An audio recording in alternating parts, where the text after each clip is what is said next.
Hello. Oh, we're recording. All Even right. Jeff popped on. He was like, "Who's this Zach guy? I have to meet him." I was like, "He's incredible." I'm bragging about you. Thanks. And Mikey's at a doctor's appointment, but he's going to hop on with his friend, so it'll be great. All right. How's everyone doing this morning? Zach, how you doing?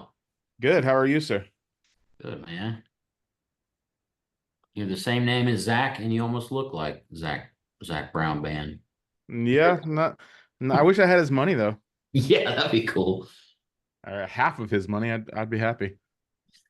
Do you get that a lot? Yeah, a little bit. Yeah, Google Zach Brown Band. You're like, oh, that's him. That's him. Not him. Yeah, Tuesday 10, we got a bunch of people coming. I heard something pretty cool the other day. It said, we're gonna go ahead and start the meeting to respect the people that joined on time. I actually really like that. So Cool. I am gonna start doing that from now on. I usually get on and wait a few minutes just to let other people come in, but when I heard that, I was really like that. So I'll go ahead and introduce you, Zach, and then you can just jump in. We'll start admitting people. So Zach, if you guys don't know, kind of a newer agent Yep. into the business. Pretty went directly towards new construction and started knocking that stuff out. He is in the DFW area. But the cool thing about EXP is Zach, you can launch your new construction ideas all over the state and get paid. So, Yeah, but I think you are married as well. I am. All right. What's your wife's name? So my wife's name is Caitlin. She's a school teacher. Caitlin, great school teacher. She's And awesome. then Icon Agent. Was it your Yep. first year you did Icon Agent? Yeah, I hit it last year and I'm about to hit again. So yeah. So all you new agents that think that Icon Agents is too far away. I mean, Zach did it and he runs a country music band and he still did it. Right. Um, you're a hockey fan somehow. Yeah, we're big Dallas Stars fans. That's where we spend our time. Yeah, no Cowboy fan, Ranger fan, none of that. Rangers fans, but I'm tired of being disappointed by the Cowboys. So, Oh man, you and me I both. and until Jerry passes the baton, they're never gonna win anything. So, Yeah, I think you're uh, right. I can't continue to have my heart broken. I hear you, man. I heard something the other day. It's like having a really nice Ferrari in your garage and it just won't start. Yep, That's that's how it that's is. about it. That's how it is being a Cowboy fan, unfortunately. But anyway, I think I have one more note here. I could be wrong on this, but you love Mexican food and margaritas. Absolutely. That's I don't think I think that's everybody. yeah, that's the truth.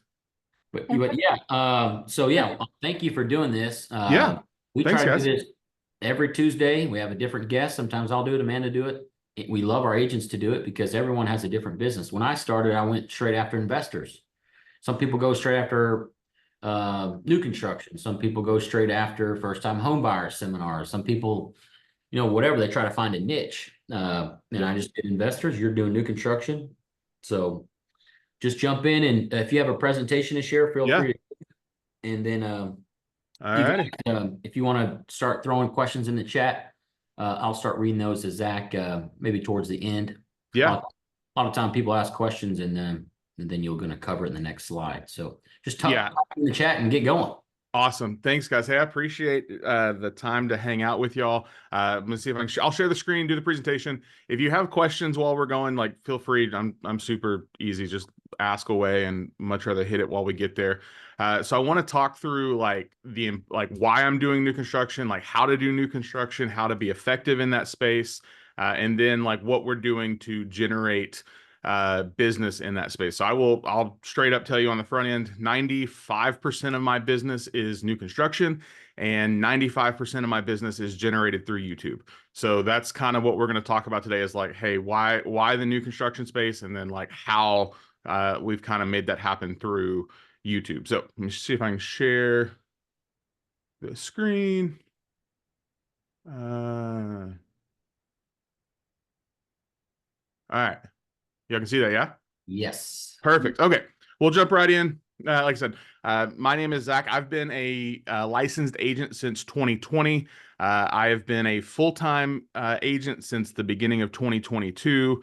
Everybody likes to talk about their backgrounds and what they've done. I don't much care for that. I did Icon last year, closed about 19 million, 17, $18 million last year. We're on track to do about 20 this year with new construction. And then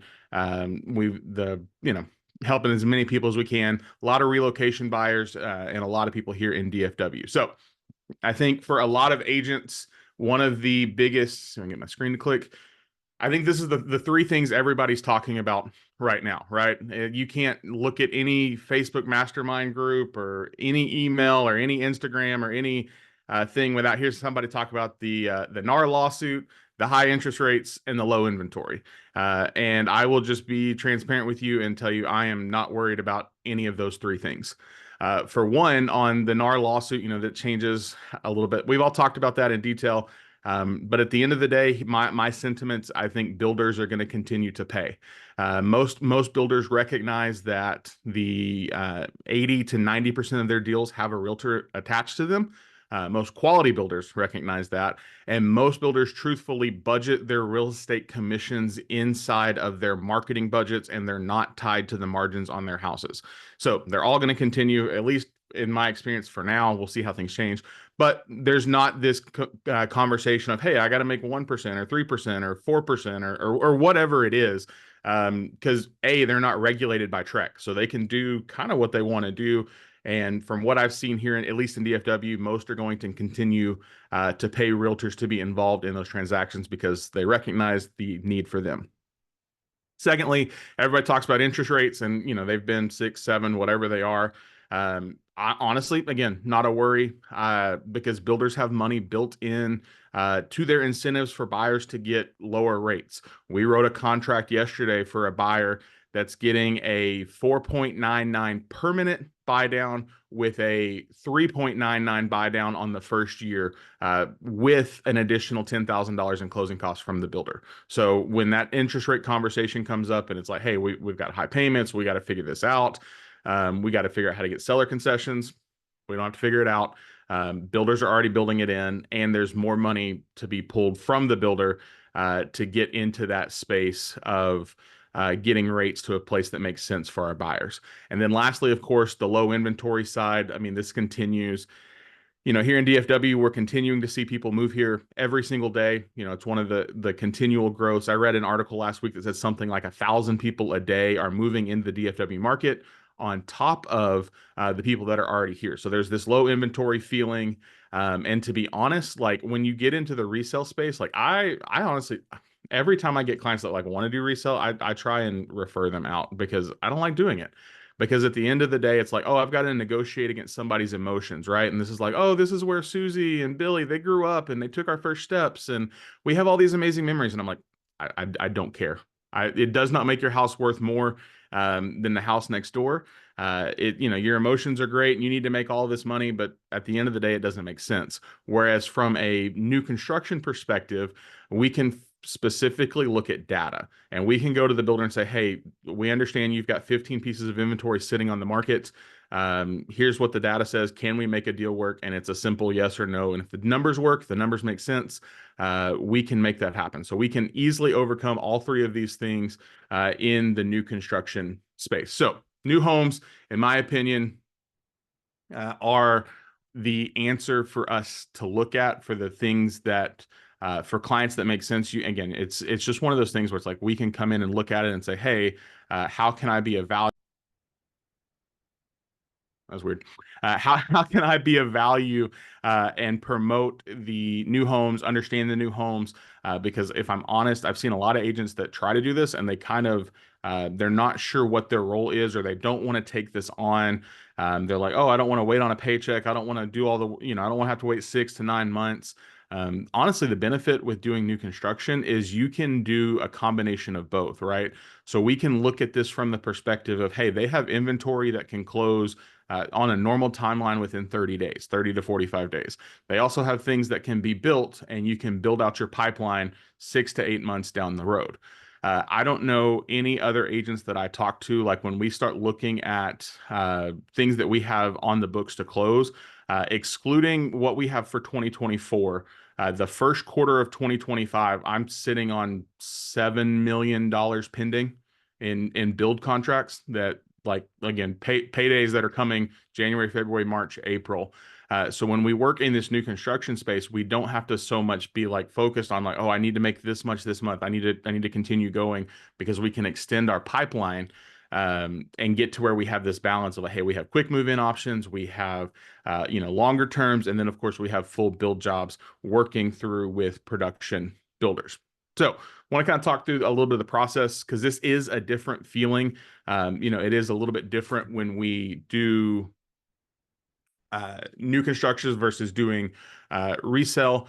One of the biggest ones I think on this one that you need to understand is this is not a normal TREC contract, right? So you're not necessarily having to write the contract. You're working on bringing your buyers into these neighborhoods, working with the sales agent who is not a licensed realtor. So just know that. And so your job is, hey, negotiate pricing and incentives. Understand that every builder, they're going to publicize, hey, their incentive money. Truth be told, most of them have some additional back pocket money, somewhere in the neighborhood of $5,000 to $10,000, depending on the home, and we want to negotiate that toward interest rates, closing costs, things like that. So you've got that ability to go in and say, hey, look, what can we do to make this make sense for the client? What can we do to make this make sense for you guys? You have the ability to negotiate both on builds and on inventory. Now, obviously, the longer the home has been sitting, like resale, the more you have margin to move on and wiggle with and things like that. Also, your role is help your clients understand those contracts. So because it's not a TREC contract, every builder writes their own, every builder has their legal team that writes their own contracts, right? And I always tell my buyers, hey, this is written not for your benefit, but for their benefit. It protects them. It does not protect you.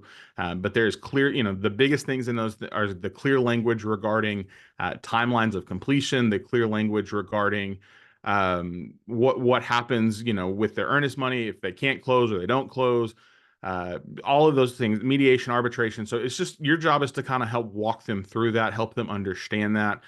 If you need to get those contracts, you can always go to a sales rep and say, hey, can I see a copy? Go to a Highland Home and say, hey, can I see a copy of y'all's contract? Or go to, whoever and ask to see those contracts, walk through them. And your job is, again, just trying to help your buyer have peace and understand that, like, hey, we're going through this process. There's going to be some benefits, but also at the same time, there's going to be some differences in terms of how this plays out from a new construction perspective. And of course, please show up for meetings. I've had agents before think, oh, new construction's easy because I can just send my clients in and I don't have to worry about it. I don't have to be present. And that is like the furthest thing from the truth. Please make sure you're showing up for meetings. Please make sure, for a lot of the builders, they want you present on those first interactions. Like they view that as procuring cause. So either make sure that you are present or make sure you're calling ahead. If you can't be present, like I've had plenty of times where people will be like, hey, we're going over to this neighborhood and I can't be there. We've got stuff going on, and a phone call or a text message goes a long way to say, hey, I'm sending clients out here. Here's what they're looking for. Please take care of them. Let me know what you need. Show up for those meetings, show up for build meetings, show up for design meetings. I know a lot of it's like, oh, this feels inconvenient, but like you're getting paid on this process, right? So if you're going to do long-term builds, please make sure you're showing up for those things. And then check in on progress, right? I tell my clients, especially on our builds, like, hey, my commitment to you is I will be by your house once every 2 to 3 weeks. Like that's, even if it's just driving by, seeing what's going on, talking to the builder, they're going to go by anyway. So it's like, hey, I'll be by once every 2 to 3 weeks. If you have questions or something's going on, check in on the progress, keep up to date with the sales team, keep up to date with the construction team, and just make sure everything moves accordingly. And then I think the last thing on this one is probably one of my most important things is like, please don't be a bully. We can get a lot of things done and like be firm. We can be fair. We can be gracious. I don't like your job is not to go in and like strong arm this sales rep, right? And go in and be like, oh, I'm the best thing ever, and please, you're going to give me all this stuff, or we're going to, don't do that. The best thing is like, hey, just go in and build the relationship. At the end of the day, you're all working on the same team, right? You're all nobody's getting paid until that house closes. So you want them to close. Sales rep wants them to close. The lender wants them to close. So just don't be a bully. And it's like, hey, we can get plenty of things done with sales reps, with builders, without being a butthead. Like that, I don't know how else to say that. Just don't be a butthead. So, any questions as we kind of talk about those kind of things? No. Cool. I'll keep going. Hear myself talk. You're doing Uh, great. Yeah. So like I said, I talked about this a little earlier, but we want to make sure we understand those contracts. Like I said, it's not, so the benefit is you don't have to be the one writing the contract. So you're not like figuring out, well, crap, where does this go in DocuSign? And I got to fill that in and this change. You don't have to do all that. But you do need to make sure you understand it when it comes through from that sales rep, and that you can articulate, what's going on, what it means. Obviously, we need to tell clients, hey, nothing's going to change. Like if we don't like it, the builder's not going to change it. They're not going to, they're going to respectfully tell you to pound sand, and, we'll sell it to somebody else because it's not going to change. But again, we do need to understand that. We do also need to make sure we have our buyer broker agreements in place. Previously, up until August 17th, I had never had a builder rep ask for a buyer broker agreement. We've since had a couple that have asked for those to be like, as soon, like after contracts are written, they're like, hey, you've got 10 days. I need to get this in within 10 days to turn it into our, make us compliant. So make sure you have those in place. Make sure that those are still done. Because I think builders, even though they haven't changed how they're paying, I do think they're going to start asking for those in more places. But understand the contract. The other big thing is one of the big things to understand on this contract side is you have no option period. Most builders, especially on like inventory, it's not like we're writing this for like hey, we want a 7-day option period, because they have their warranties, and they have their like home orientations and all of those things. So most of them are not going to look at that from an option standpoint. We had this issue with another agent recently. We were listing for a builder. And she's like, we want to do an option period. I'm like, you don't get an option period. You get a warranty and a home orientation, but there's no options. So just make sure you understand those contracts. Ask questions. Like I said, most builders, if you go into a sales rep's office, they will, they'll talk you through it. They'll give you that contract to look over, and just understand all of those fun things. The other big piece of this for me, that I think it would be a successful venture for you, is I treat my sales agents like clients. I spend, if we're not, out doing stuff with clients, or we're not out creating content, I spend a lot of time in sales agents' offices, because if you think about it, most of them, they're tied to that desk. They're not out and about in the community. They're not, they're solely dependent on people walking into their office. They're solely dependent on their external marketing team, sending them leads. And so for a lot of them, there are days that can be incredibly lonely. They show up and they might not see, one person all day. So, going in and just spending time building those relationships with them, getting to know them, ask about their product, ask about, why they work for that builder. It's a knowledge gathering thing, right? Like, hey, I want to be able to articulate as much as I can about your product, about your community, about your homes, so that I can talk intelligently to my clients. Also, so that like when I bring clients back in, I can like throw you softballs and be like, hey, I know what questions I need to ask to help move this along, to make sure that a client is getting something that makes sense for them, right? So get to know them, ask questions, follow up. I keep sales reps in my CRM. Like I have a special tag that's like, builder, Highland sales rep, or Perry sales rep, or, whatever. And try to keep up with them as best I can, add them on Facebook, add them on LinkedIn, engage with them like you would a client. That's probably the best thing that you can do. And then of course, get on their email list, because those are oftentimes where you see some of the best deals that happen. It's like, oh, hey, we had a contract bust. We weren't expecting to get this one back. It's, $40,000 under market. We have all these things that we can do to get this deal done. So get on their email lists and follow up with them. The one thing I will tell you, please don't do it because you're going to end up in a bad spot really quickly. please don't walk into a builder's office and be like, hey, if you ever have somebody that like comes in unrepresented and they need like just give me a call, and like don't do that. They hate that because they all already have their people, right? They all already have the agents that they've done deals with, the agents that have brought them business. That like if somebody comes in unrepresented, that they can say, hey, look, here's a couple agents we've worked with. Like, you want to earn that business, bring them business, right? You want to earn the right to ask that question, bring them business, and then continue to build those relationships, continue to work in those spaces.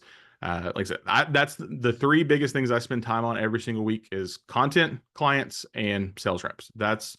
You will find me probably in a that's where I'm going this afternoon. You'll find me in a sales rep's office, just sitting and having conversations, sitting and like I'll sit and work from their office, not in a coffee shop, but sit and work and learn and hear about their products and again, that I think is the biggest key in that. So learn about them, learn about their product, and then keep detailed information on communities, right? Like, it's not hard to drive around and look at signage and then just walk in and say, hey, tell me about your community. I want a price point.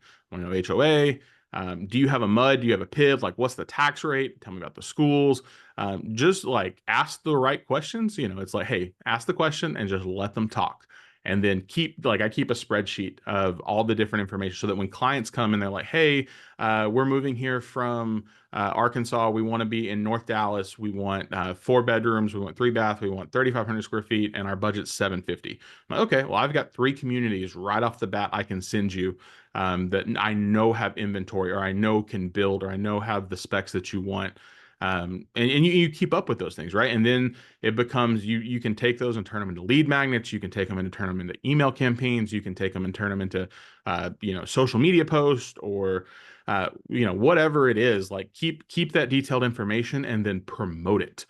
Most builders have terrible websites and terrible social media marketing. So anything that you can do to help move that product along for them is going to be a win, right? It's going to be anything that you can do that says, hey, look, hey, we're out at this community. We're out talking to, James, here's what they've got going on. We've got a 4.9 interest rate. Again, it's just like provide information, provide value, and learn that space, because I think it's a space that's growing.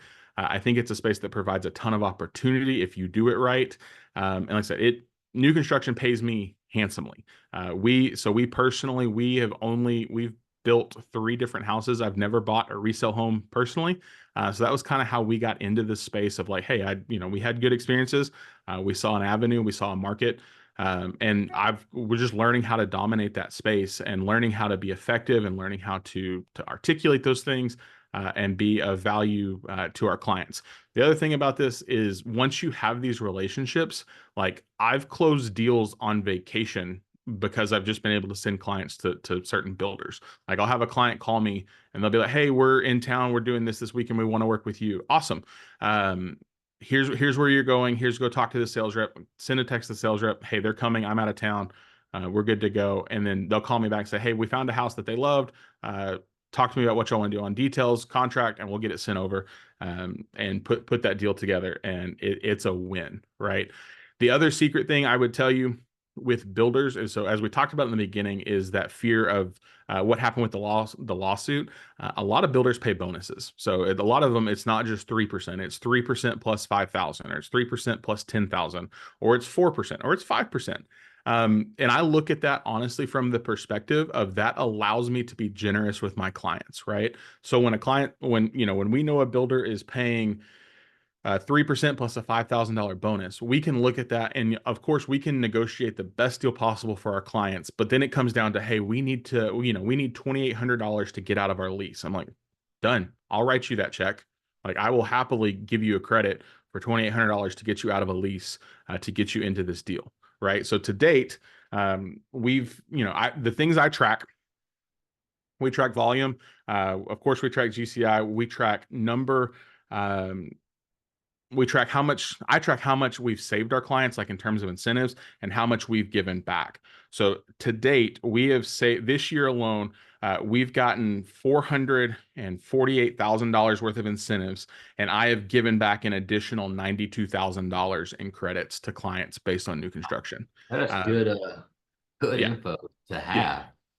yeah. Yeah. So we can talk about that. Pretty regular. Like it's like, hey, we've got almost $500,000 in incentives, and I've given almost $100,000 back in additional incentives because because when builders are generous, it allows me to be generous, right? And it allows me to have that open and upfront conversation with our clients that like, look, and I treat this both ways, right? So on my introductory email to clients, I say, hey, I charge 3%. 98% of the time, that's going to be paid by the builder. If we get into a scenario where there is a less than 3% payout, I'm not going to charge you the difference. Like I'm gonna, we'll give you, if it's 1%, if that's what it is, we're not gonna back charge that to you. But on the flip side, if we get into a scenario where a builder is bonusing, my commitment to you is because I wouldn't back charge you on the other end. I'm keeping the bonus minus 25% of the overage of 3%. So if we close a 5% deal, you're getting 25% of the 2% bonus. So again, allows me to be generous with my clients and allows me to take care of them and make that difference in their lives. The other big piece of this on why we love new construction versus resale is you're buying a canvas versus you're buying a problem, right? We never know on the resale side, like, oh, it was a flip. We don't know who flipped it or how they flipped it or how they cut corners or where they didn't cut corners. Or on a resale, we don't know how they took care of that house. We don't know what skeletons are in that closet, right? New doesn't mean perfect. New means new, which means there's no skeletons in the closet. And if something does come up, every builder has some sort of warranty, right? It's like a 1-2-10 or a 1-2-6 or a 2-2-6 or 2-2-10. Again, understand how to articulate that. Of like, hey, if something goes wrong, your clients are covered. You're not having to come out of pocket to buy them that additional warranty because the builders are covering that warranty for them, so they can have that peace of mind that now they have a canvas to paint and not a problem to solve. And I think that's a big deal in my opinion. And of course, there are builders that I will straight up tell you, I will not write contracts with them. And I'll get into this a little bit when we get into YouTube. That I don't believe in if I don't believe in their product, my name is not going on that contract. Horton and Lennar are two big ones for me. Like I'll straight up tell you, I think their product is a piece of shit. And I have no problem articulating that. Horton could send an email tomorrow and say, hey, we're paying 20%. That's awesome. Still not going to sell it. Same thing with and I'm vocal about that with my clients, right? Like I articulate those things. Like at the end of the day, I want you to do what makes the most sense for you. But my job as your fiduciary is to advise you and give you counsel and to point you in the right direction, to trust what I know to be true about builders in this industry, right? So that's the first half of it. That's the new construction side. Let's talk about the how. Like I said, I told you I'm doing 95% new construction and doing 95% of my deals off of YouTube. So I don't chase clients. Clients come to me. Real quick. Yeah, go ahead. We have some questions piling up. Do you want me to wait? Yeah, no, let's hit them real quick. And we'll go from there. Okay. So Zach, I don't know what David is requesting, but he said, do you recommend 3-phase inspections working with builders? 1,000% yes. I don't care if they I always tell your clients, hey, we want to do 3-phase inspections. I don't care if it's a $300,000 product or a $3 million product. Find a good explain what that is. Yeah, so if you're building from the ground up a 3-phase inspection, so every builder is going to have their own internal inspections. They're also going to have city inspections that they pass. I always recommend to clients, hey, that we hire a third-party inspector that's paid for by them. You want that at foundation pour, you want it at pre-drywall, and you want it at pre-closing. Those are the 3 that we recommend to clients. They're usually $700 to $800 a piece. And it just gives them that peace of mind. And then the 4th one would be like a 10 to 11 month post closing because you have that 1-year warranty. So we have a thing in our CRM that, clients go in and it just outdates 9 months post closing. And then we send a reminder like, hey, FYI, your 1-year warranty is coming up. Yeah. You know, make sure you reschedule your inspection. So always tell clients to get the home Great. inspected. Yeah. Thank you. I think you're about to talk about this. Yeah. So I will skip that one, but it's essentially saying where you're getting your most buyers from new construction. Yep. So I'll pause on that. Zach, Mikey says, I'm curious on how you would respond to this question. Which builders are the ones we should steer clear of? I think you just Yep. did that. You talked about Lennar and D.R. Horton and your experience. Lennar, D.R. Horton. And again, you'll find, like, as you spend time in those builders' offices and you ask the questions and you walk their homes, like, and you'll start to notice, like, oh, that looks stupid. Like, why is that right like that? And you know, find inspectors and ask them, like, that do a lot of new construction. Be like, hey, who do y'all like inspecting? Who do you'll learn as you spend time in that space. You'll start to see who makes sense and who doesn't. Yeah. All right. Janisa had a question. Are you setting up appointments to build rapport with the builders, or you just kind of walk in and sit there? She's concerned because sometimes it's a little awkward just to kind of walk in there and chill out. It depends on the day. The sales reps that I have, like, ongoing reputations with, I just walk in. Yeah. Even the ones that I don't have reputation with, like, sometimes I'll make an appointment, sometimes I'll just walk in. I don't do that on Saturday. Like, Saturdays and Sundays are no-goes for that, because that's when they expect most of their clients. So if you're going to do it, it's like middle of the week, like middle of the day, middle of the week kind of thing, like when everybody's at work, time is slow. So I think I usually do it between like 10 and 2. You know, sometimes I have appointments, sometimes I don't. I just live in the world that forgiveness is easier than permission. And, you know, worst thing they can tell me is no, they're not there. Also, in that, you just need to know, like, if you're, like, the other thing that I track is probably weird. I track people's days off. Because, so, like, sales reps, they work weekends. So their weekend is usually like Tuesday, Wednesday, Thursday, Monday, Tuesday. So it's like a weird schedule. And when they do that, you usually get an assistant, or you get like an open house network, which is usually like a retired little old lady that's just kind of there holding the house and, like, here's the little packet. So you just got to know those things. That way, if, like, I'm sending clients out, I don't want to send them to a community where I know the sales rep is off today. Like, hey, we're not going out there. We'll go tomorrow. So that's, like I said, that's a personal thing. I track it with the ones I have relationships with. That's great. Just one more question. Dana saying that, can you repeat the 3-phase inspection again? The 3-phase. So if you're going to do 3-phase, you want to do it at foundation pour. So, like, after they pour the foundation, pre-drywall, which is when the builder will set up like, if they're building, the builder will set up a meeting for the client and say, hey, this is the pre-drywall meeting. We're going to walk the house. We want to have an inspection before that's done. And then we want to do it pre-closing, and we want to do it like pre-closing. So normally builders will set up a, you know, new home orientation or a final walkthrough or blue tape. All of those, like, are not the same thing. And you want to set that. So if they set that for like a Wednesday, we want to walk it. We want the inspector there probably the Monday before, right? And a good new construction inspector, they do a great job of, like, coordinating that with the builder. Like, you just, you know, I hand my clients like 3 different recommendations and say, hey, here's the 3 people I use. You're welcome to use whoever you want. And they usually coordinate that with the builder's office. We get those reports back, and then we just kind of forward them on to the builder so that we have them for those walkthroughs. Awesome. Well, that's it. I had one question, then we can move on to the stop chasing clients, which looks awesome. But on the KV Core, you can create landing pages and stuff.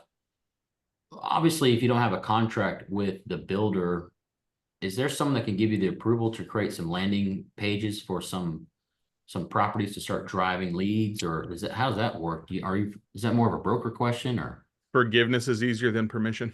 Yeah.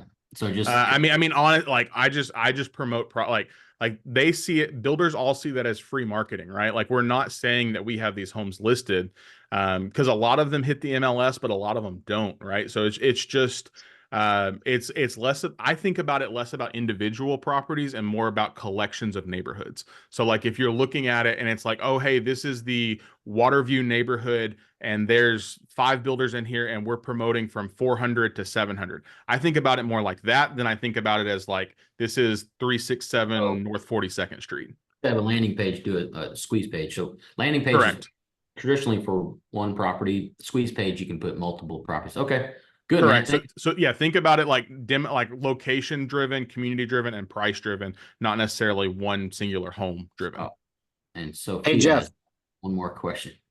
Sophia's got her hand I up got too. one. Yeah, go ahead. I got one too. After Sophia. Go ahead. Sophia. Yes, hello. I have a Hello. question about the inspections because earlier Yeah. you said that there isn't an option period. So is there something in the contract that does give you that right to have an inspection done, or how do you go about it? So on an inventory, like on an inventory bill, yeah, you don't have an option period. They will, in their contracts, they will list something along those lines of the new home orientation pro walkthrough. They'll list that in their contract. And so when they do that, you just have to ask the builder and say, hey, we're going to do a third party inspection. Do y'all have any issue? And if they tell you, hey, we don't do third parties, then that's a red flag. We run away from that builder, right? Right. So you'll have that language in there about the like materials used, about the like how they expect to hand off the home, at like what standard they hand that off at. And then we always just tell the agents, hey, we're going to, like, this is great. Once they schedule this, we're going to do our third party inspection. And any reputable builder, we've never had any pushback on that. Yeah. And Gotcha. And go ahead. oh, sorry. So would it work just the same, like within the first week of going under contract, you would do that inspection if they ideally allow you to? It would, I mean, it depends on like the stage of the home, right? So if the home's at a stage 10 or, whatever they call like a completed home, then you're going to do that inspection. You're going to coordinate that around when they schedule their home orientation. So if they're closing it in 45 days and then they're doing a home orientation, 2 weeks before that, you coordinate the inspection, a couple days before that. If you go under contract on something that's not completed and it's past the drywall stage, you don't necessarily want to be inspecting until they're completing. So it's a lot of like kind of back and forth with the sales agent and the builder of like, hey, once we know the home is completed and we have everything squared away, then we want to get the inspection scheduled based on their timeline. Gotcha. Okay, thank you. Cool. Yeah. Hey, Zach. Real quick Yeah. on that, Sophia, the option period, a lot of agents think they can only ask for things and request things during an option period because obviously you have the right to terminate. But even after option period, if something pops up or something, don't be scared to ask. Just because you're not in option period doesn't mean you can't request other things. So yeah. And like I said, most of the time with a reputable builder, they want to make it right. Like it's not going to be, obviously there's going to be things that are like, oh, that's a minor cosmetic, and it just depends, right? Like they're not going to repaint the entire house. That's not a thing, right? But yeah.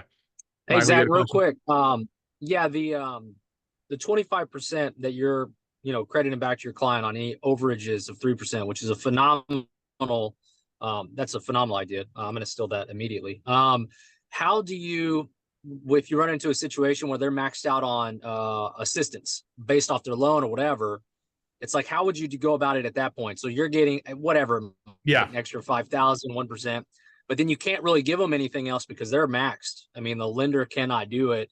What would you do if you've already told them, hey, I'm going to give you 25% back? If we've already told them, we figure out a way to square up. Okay. And I'm just going to leave it at that. Okay. Yeah. Which means I did my job really well because we got them the maximum allowable. We hit all the marks with the lender. We got the top incentive. So we count that as a win, and we figure out a way to take care of that. yeah, you send them a magazine, tell them turn to page 54, and you really like that. Yeah, I'm not going to say anything more than that. All right. Thanks, Sorry, we man. had a little. All right, let's hit the other half of Yeah. this, and then we'll take some more questions. Okay, so like I said, 95% of my business is generated on YouTube. We're not chasing clients anymore, right? So this is based on like, this is in the last week. These are 3 different emails that came through. And I want you to see, like, this is what clients, like when people reach out, this is what I get. Like, I don't have to, hey, tell me everything you need. Like, I get everything. It's like, hey, here's where we're currently living. Here's what we want. Here's our price point. Here's everything we've considered, everything we're open to. Hey, we're looking to relocate. Like, I don't have to fish, right? And so people reach out and they're like, hey, we see your content, we see your value, we know who you are, and we want to work with you, right? So this is YouTube for me. drives everything in my business. Like if it went down tomorrow, I would probably have a panic attack and have to figure some things out. And so I think a lot of people are opening up to the idea of being on YouTube and opening up to the idea of putting out content. And I think a lot of agents are starting to do it, but I still think there's incredible value in positioning yourself in that space. And YouTube, here's what I'll tell you, YouTube works whether you're doing new construction, whether you're doing Airbnbs, whether you're doing first-time buyers, whether you're doing investments, like what you pick it. And YouTube works, right? Because YouTube's owned by Google, and Google is the largest search engine in the world. And so when you start to understand, like, it is a search engine and is a knowledge base, and you put out content to help build that out, it treats it accordingly, right? So I like to show these. These are stats I like to show. So this is the last 28 days on my YouTube channel, because I think a lot of people are like, oh, you have to have 10,000 subscribers and you have to have millions of views to get all this business. And it's like, you don't, right? So the first foremost, you don't have to have all of that. You just have to have the right people seeing your content at the right time. But on the flip side, if you look at the math on this, if you were to prospect 24 hours a day, 7 days a week, and you did nothing else, you didn't eat, you didn't sleep, you all you did was prospect for a month, the maximum amount of time you would have is 720 hours. If you did it 24 hours a day, like I said, 7 days a week, 30 days in a month, that we realistically know that's not the case, right? But what I want to point out is that middle number is that 4,700 watch hours, right? So that equates to, what is that, like 6 months worth of watch time in a month that people are watching my content, that people are researching, that people are learning about me, that people are learning my mannerisms, the way that I build my business, the way that I talk, the way that I articulate what I know. I can out prospect anybody in my market because I have 4,700 hours of watch time every single month. This is happening while I'm doing meetings, while I'm at hockey games, while we're on vacation. Like we constantly.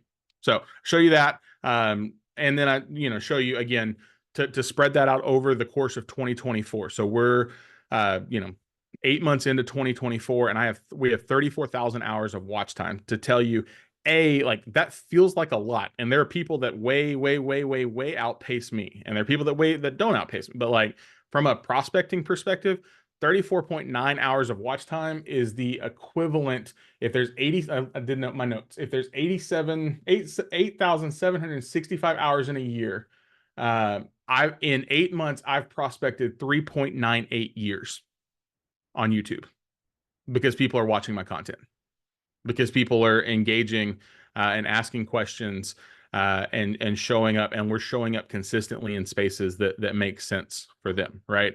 So I show you that, and then I want to tell you, like, hey, like YouTube is a long game.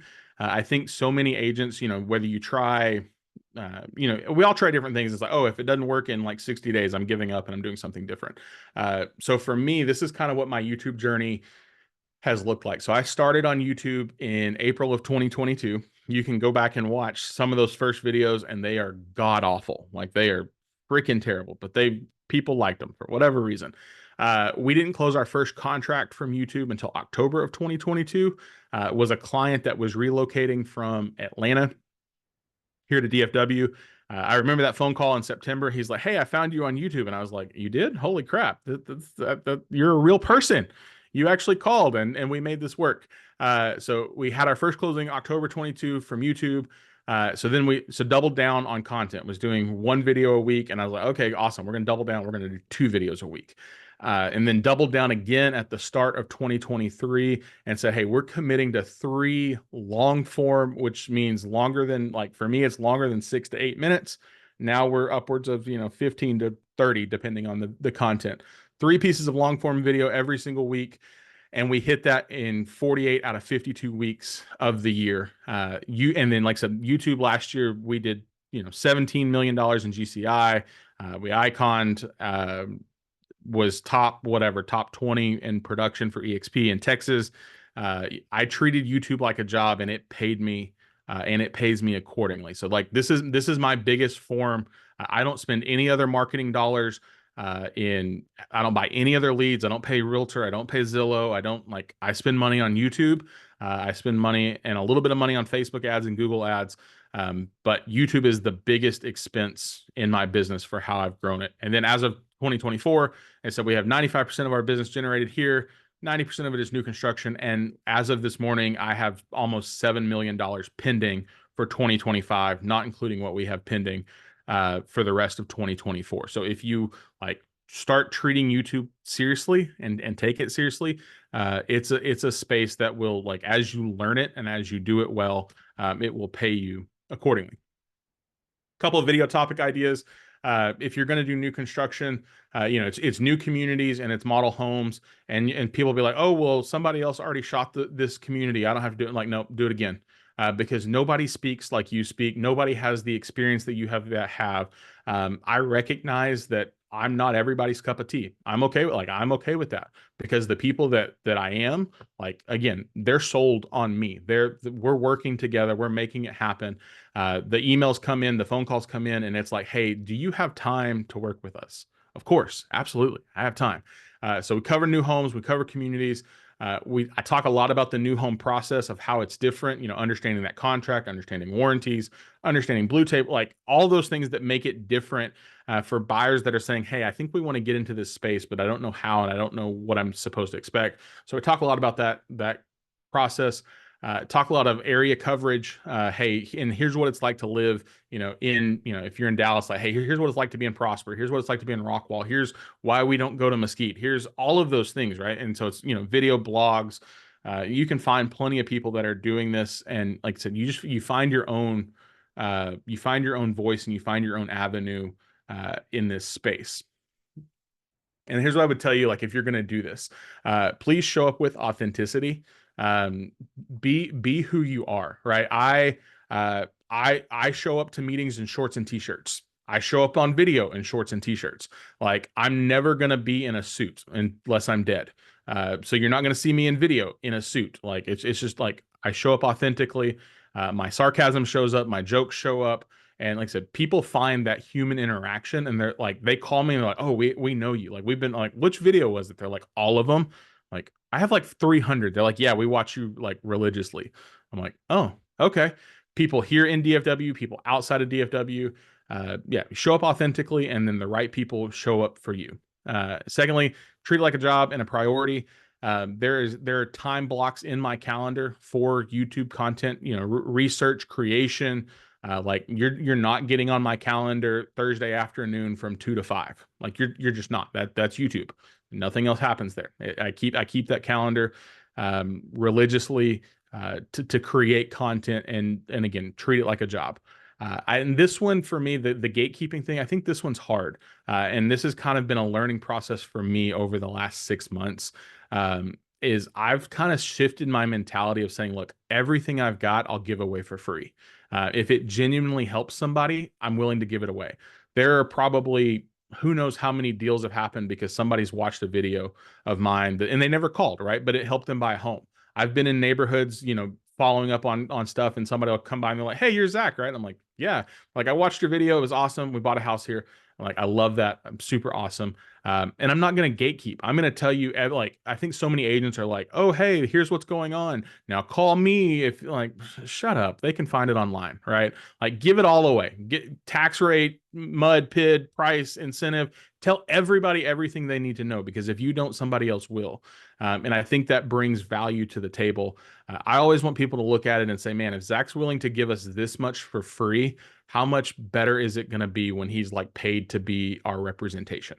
So, don't gatekeep, and then give a clear call to action. It's like, hey, if you need help, my videos, it sounds something like, hey, our team, my team and I, we focus on selling new construction real estate here in DFW, whether you're building from the ground up or buying from a builder's inventory, whether you're here already or you're trying to get here as quick as possible.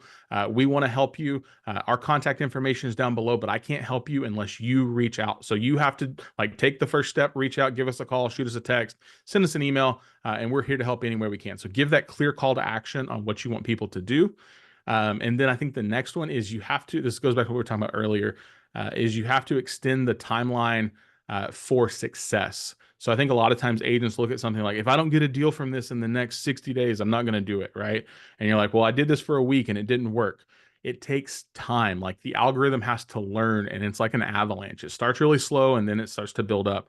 And so if you said, hey, I'm not going to do this for the next 6 months, I'm going to do this for the next 10 years, or I'm going to do this as long as I'm in business. Like I'm in the business of creating content. I'm in the business of educating. I'm in the business of empowering. And so if I don't get a deal today, that's okay. Like I can commit to that for as long as I possibly can, because I've extended my timeline for success. And if we look back in 10 years, what we accomplished in that time is pretty incredible. I think the also piece of that is like you can't compare like the starting point of you hitting record to somebody that's worked out that muscle memory 3 videos a week for 3 to 4 years, right? Like I will go back and watch old content and I hate it. I'm like, this is stupid, but it worked. And it's like constantly being a student, constantly getting better, constantly learning that space and, finding your voice. And then it's like, hey, just extend that timeline and continue to get better, continue to work that muscle. And then the last piece of this, I think, is a big question. I would outsource everything, but as quick as possible. The editing, the thumbnails, the optimization, the SEO, like outsource that as quick as possible.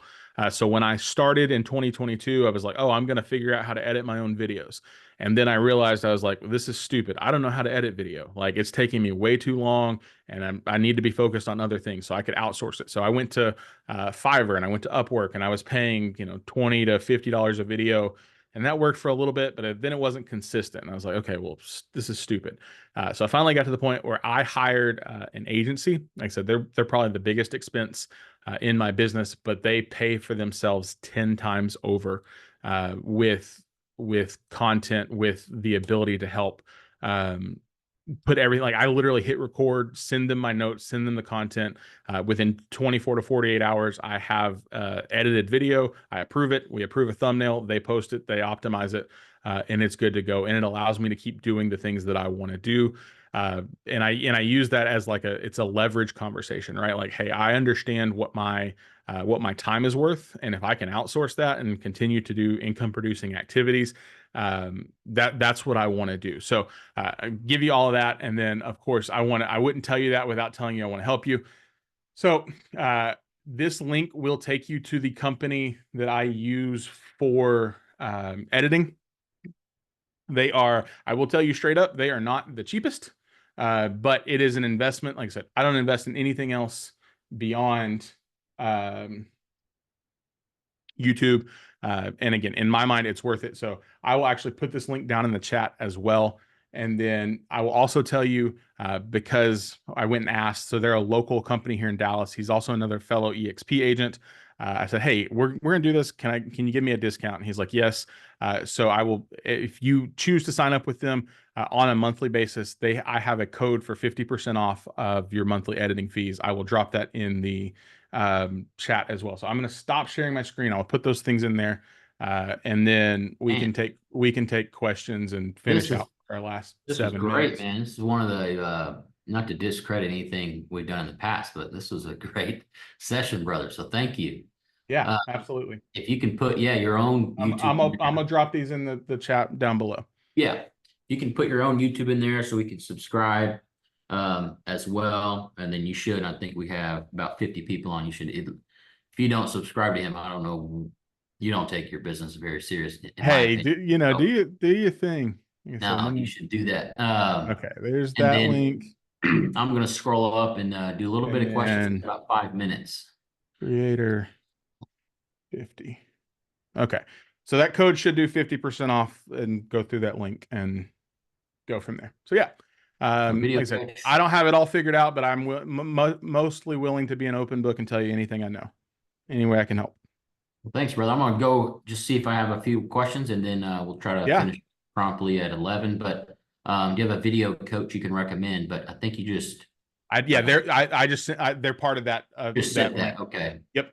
And then you said, Janet, you said that you're terrified of doing videos, but I am too.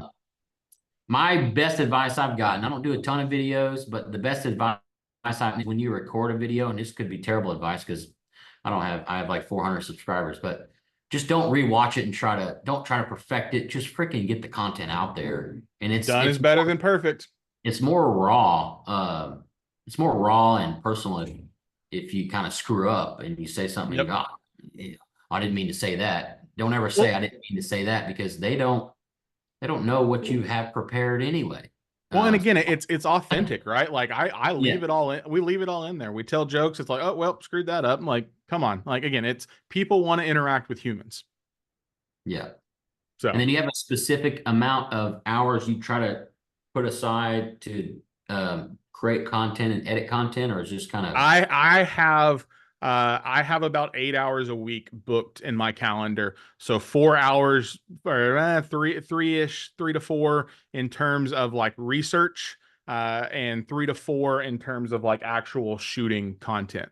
And so my content is like, if you look at my channel, my content's a mix of, you'll see stuff that's like vlog style where we're out in neighborhoods, talking about communities, talking about home builders. You'll also see stuff that's like this, like me sitting at my computer, like talking head style, giving information. You'll see some like podcast interviews.